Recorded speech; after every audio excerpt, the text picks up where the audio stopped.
Restoration of lost or obliterated corners and subdivision of sections, quiz part 2. Question number 5. How is an existent corner identified? A. Only by verifying the physical evidence of the monument. B. By verifying evidence of the monument, its accessories, or locating the point by acceptable supplementary survey record, physical evidence, or testimony. C. By using proportionate measurement from these 3 known corners. Or D, by the written agreement of the interested landowners. Answer B. An existent corner is one whose position can be identified by verifying the evidence of the monument or its accessories, or where the point can be located by an acceptable supplemental survey record, some physical evidence or testimony. Number 6. What is the definition of a lost corner? A corner that lacks physical evidence but can be recovered by local testimony. B, a point whose position cannot be determined beyond reasonable doubt from traces of the original marks or acceptable evidence, and whose location can be restored only by reference to one or more interdependent corners. C, a corner that can be restored using the single proportionate measurement method. Or D, a corner established using a needle compass before 1890. Answer B. A lost corner is a point of survey whose position cannot be determined beyond reasonable doubt, either from traces of the original marks or from acceptable evidence or testimony that bears upon the original position, and whose location can be restored only by reference to one or more interdependent corners. Number 7. In proportionate measurement, how is the excess or deficiency in measurement distributed? A. Uniformly among all intervals between existent corners.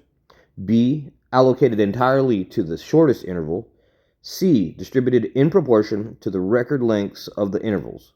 Or D. Determined by the mean bearing of the retraced line. Answer C. The ordinary field problem consists of distributing the excess or deficiency in measurement between existent corners in proportion to the record length of the interval as it bears to the whole record distance. Number 8. Which method of restoration is applied to determine one or more lost positions on a line controlled by 2 identified corners, such as quarter section corner on a line between 2 section corners? Is it A, double proportionate measurement, B, single proportional measurement, C, 1-point control, or D, record bearing distance? Answer B. The term single proportionate measurement is applied to a new measurement made in a line to determine one or more positions on that line and is controlled by 2 identified corners. Examples include a quarter section corner on a line between 2 section corners and corners on standard parallels. Number 9. The double proportionate measurement method is applied to lost corners common to 4 townships or 4 sections. On what basis is the lost corner reestablished using this method? A, measurement and the mean of the record directions.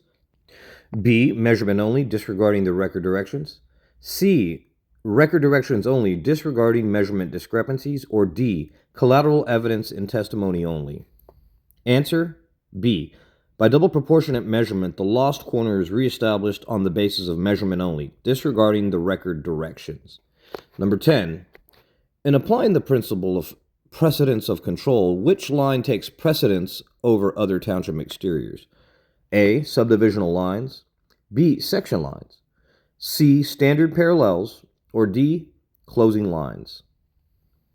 Answer C. Standard parallels will be given precedence over township exteriors, and ordinarily the latter will be given precedence over subdivisional lines. Number 11. How is a lost closing corner reestablished? A, by double proportionate measurement between 4 known corners. B, by single proportionate measurement on the true line that was closed upon, and at the proper proportional interval between the nearest regular corners to the right and to the left. C, by using the record bearing and distance from the corner of the section being closed. Or D, it cannot be restored and it must be disregarded. Answer B. A lost closing corner will be reestablished on the true line that was closed upon and at the proper proportionate interval between the nearest regular corners to the right and to the left. Number 12. In the subdivision of a section into quarter sections, what establishes the legal center of the section? A. The intersection of lines run from established quarter section corners to the opposite quarter section corners. B. The midpoint of the straight line connecting the north and the south quarter section corners. C. The midpoint of the straight line connecting the east and the west quarter section corners. Or D.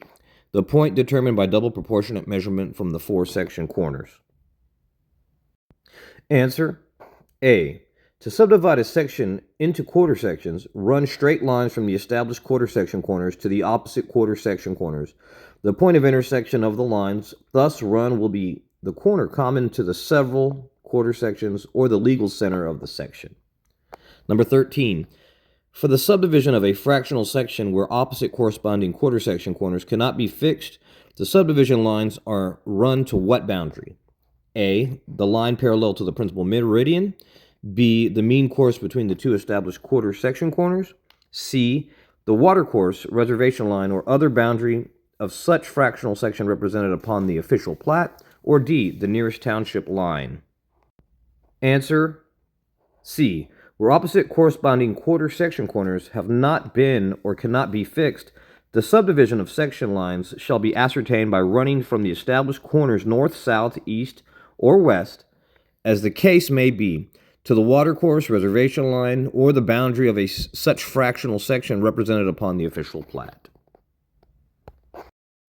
Watch Part 3 of Restoration of Lost or Obliterated Corners and Subdivision of Section quiz on the next video. And remember that you are the surveyor in training!